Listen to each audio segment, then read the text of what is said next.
15 साल के बाद ज़्यादा कामयाब हुई, क्योंकि by that time mind of the message was mature enough. अगर आप इजाज़त दें तो ये हमारे सारी बातें हाँ आवाज़ देनी पड़ेगी भाई। हेलो भाई। वैसे मैंने देखा कि लुधियाना स्टैंडर्ड टाइम है ना, इंडियन स्टैंडर्ड टाइम वो 1 घंटा आगे चलती है घड़ी वाली पीछे, नहीं और ये एक्सेप्ट करना पड़ेगा।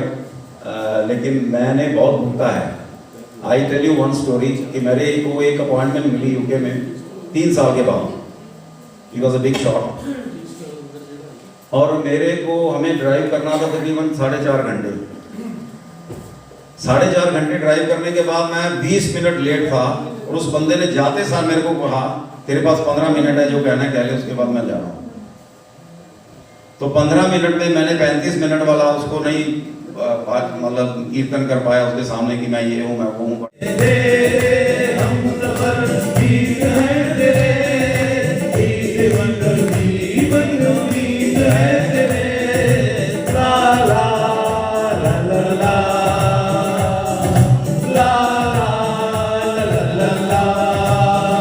This was 1975 धर्म करम, आपको याद होगी, और मजनू सुल्तानपुरी साहब ने इसे लिखा था। बहुत अच्छा हिट हुआ था ये गीत। अब आपको उसी समय पे अपनी माइंडसेट ले जाना पड़ेगा कि तब क्या होता था, घर में 2, 4, 5 बच्चे हों तो बापू कहता है चल मेरे साथ काम कर। तो वही पोजीशन थी 1930 में। पृथ्वीराज कपूर जहाँ भी थोड़ी बहुत नौटंकी करते थे, क्योंकि he was a theatre man, तो राज कपूर साहब को ले जाते थे, वो क्लेपर कहते ना शॉर्ट शूट होता है वो बजाता है, वो पता था चल भाई तू ये काम कर। तो इस तरह से ये था कि घर से निकले, वालिद के साथ गए और वहाँ क्लेपर बॉय का काम संभाला। 5-10 रुपए भी मिल गए महीने के बाद पहले भी। और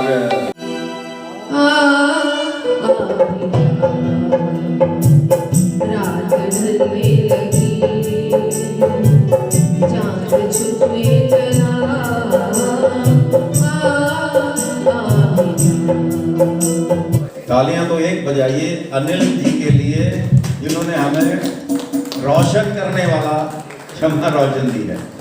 Anil ji thank you very much, so sweet. महज 10 साल की उम्र में, वैसे तो इंतखाब उनका हुआ, राज कपूर साहब का एक इनकलाब छोटा मोटा रोल मिला इस फिल्म में, लेकिन एक जरिया बना जो केदार शर्मा थे, पृथ्वीराज कपूर के असिस्टेंट। उन्होंने जब फिल्म अपने लेवल पे निर्देशित की, डायरेक्ट की, तो नील कमल में राज कपूर साहब को 1946-47 he must be 23 years old तब मिला, मौका मिला। हालांकि ये फिल्म इतनी कामयाब नहीं हुई एज एन एक्टर, लेकिन ये था कि वो जब सेट पे कंघी करते थे ना बड़े स्टाइल में, तो ये नोटिस किया जाता था कि इसके अंदर एक स्पार्क है। ये कहते ना कि एक स्पार्क केदार जी शर्मा जी को नजर आई कि ये इसमें है कुछ, कि एक्टर बनने के काबिल है बंदा। खैर वहाँ चांस मिला नील कमल में, और उसके बाद ये सिलसिला जारी रहा। उसकी बातें हम थोड़ी बहुत करेंगे। और फिलहाल बत्रा जी ला रहे हैं एक 1964 संगम। मेरी इस फिल्म के साथ थोड़ी बहुत सांझ है, मिस्टर विक्रम जानते हैं इसको, और उस जब आपकी तालियां खुद निकलती है ना तो पता चलता है कि जिंदा है। इस बात से नाराज हो, इस बात का है गम, इस सोच में डूबी हो तुम, हो जाएगा संगम। इस बात पे नाराज हो, इस बात का है गम, इस सोच में डूबी हो तुम, हो जाएगा संगम। ओ महबूबा तेरे दिल के पास ही है मेरी मंजिल मंजूर। 1964 में संगम आई तो 100 से ज़्यादा प्रिंट इसके रिलीज हुए। पहली फिल्म थी जो रंगीन थी पर्दे पर, और राज कपूर साहब एज एक्टर आए थे और बहुत रिकॉर्ड टूटे। एशिया का सबसे बड़ा शोमैन अगर कहलाने लगे राज कपूर तो इसी फिल्म की वजह से, दैट वाज संगम। और पर्दे पर ये कहा जाता है कि उन्होंने अपनी एक जाती जो है कहानी वो दर्शाई थी संगम में। और संगम के बारे में ये कहा जाता है कि ये भी एक जाती तजुर्बात थे उनके जो उन्होंने पर्दे पर उतारे।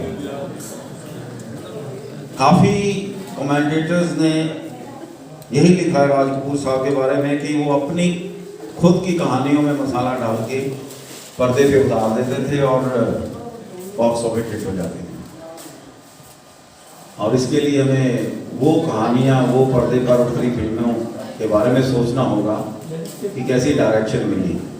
बहरहाल 1949 बरसात एक ऐसी फिल्म जिसने बहुत से लोगों को ऊंचाइयों पर पहुंचाया। और आज भी देखिए आप उन गीतों को गुनगुनाते हैं। मेरी लिस्ट में जितने गीत आए हैं उसमें 10 में से 7 जो हैं वो शैलेंद्र जी की कलम से निकली हैं। और इससे पक्का यकीन हुआ कि अगर सुदर्शन फाकिर जगजीत सिंह जी को गज़ल किंग बना सकते हैं तो ये जो कवि राज थे शैलेंद्र जी, उन्होंने भी काफ़ी सपोर्ट किया अपनी कलम से राज कपूर साहब को, और साथ में मुकेश चंद्र माथुर की आवाज़। अगला गीत ला रही हैं डॉक्टर रेनू, और बहुत अच्छी बात है कि आप उस 1956 में चोरी चोरी फिल्म से और हसरत जयपुरी साहब की कलम से गीत निकला। संगीत दिया था इसे शंकर जयकिशन साहब।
आवारा इतनी हिट हुई ना सिर्फ हिंदुस्तान में, पूरे कम्युनिस्ट ब्लॉक में, कि अगर ये माना जाए कि उन दिनों पंडित नेहरू के बाद कोई मशहूर था तो वो थे राज कपूर, और उम्र थी महज 27 बरस। 27 बरस की उम्र में ही डायरेक्टेड आवारा एंड ही एक्टेड इन आवारा। अब आगे का सफर चलिए का गीत ला रहे हैं भूपेंद्र जी। आज मैं थोड़े टेम्परेचर में हूँ इसलिए तेरी क्या बात है, तेरी क्या बात है, अखियाँ झुकी झुकी बातें रुकी रुकी, अखियाँ झुकी झुकी बातें रुकी रुकी, बोलो तेरा आज रुके सूरत आज की सुभान हाय अल्लाह, सूरत आज की सुभान दम दम टिका टिका मौसम टिका टिका, बिजली मैं तो मेरा मैं तो मेरा मैं तो मेरा हाय अल्लाह, सूरत आज की सुभान, सूरत सबकी सुभान अल्लाह। बहुत अच्छे भूपेंद्र जी, तड़का लगा दिया आपने तो। और अब आलम ये था कि राज कपूर साहब धड़ाधड़ बुलंदियां पे जा रहे थे और उस दौरान 1952 में 4 फिल्में बनी, चारों की चारों में हिस्ट्री थी कि नरगिस को एज एन एक्ट्रेस लिया गया। बहुत सी कहानियां बनी और उस कहानियों पे हम नहीं जाएंगे, लेकिन बॉबी का बनना और मेरा नाम जोकर का बनना, ये 2 फिल्में ऐसी थी जो अलग तरीके से राज कपूर साहब की जिंदगी को मुतासर करके गई, उसके बारे में जिक्र करेंगे। और अब मेरी मुराद रहेगी बत्रा जी से, अनिल बत्रा जी आ जाइए दौड़ के।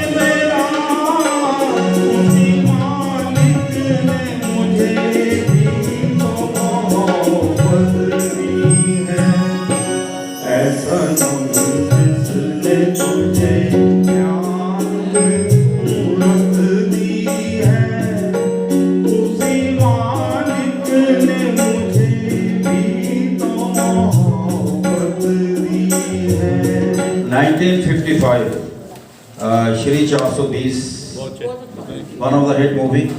अब ये था कि आज़ाद देश इंडिया को, भारत को आज़ाद हुए 8 वर्ष हुए थे, तो एक दौड़ चली तरक्की की।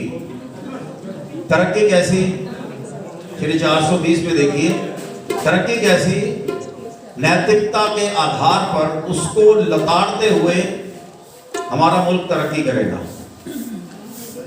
मैंने पहले कहा था जब मैंने शुरुआत की थी, राज कपूर साहब की फिल्म को देखिए नहीं, उसे महसूस करिए कि किस नब्ज़ को पकड़ के उन्होंने पर्दे पे लाए। उन्होंने देखा कि 8 साल हो गए हैं मुंबई में, दिल्ली में, कलकत्ता में जो मेट्रो से तब के अभी हैं, तरक्की हो रही है at the cost of what. आज भी हम तरक्की कर रहे हैं लेकिन कुछ ना कुछ कीमत चुका रहे हैं, और वही जनरेशन गया। तरक्की हुई, श्री 420 पर्दे पर आई, तरक्की हुई उस आधार पे, कल्चरल वैल्यूज के आधार पे। राज कपूर साहब इस खोखली नैतिकता उसको पहचानने में और पर्दे पे लाने में सफल रहे। वजरिया बना श्री 420।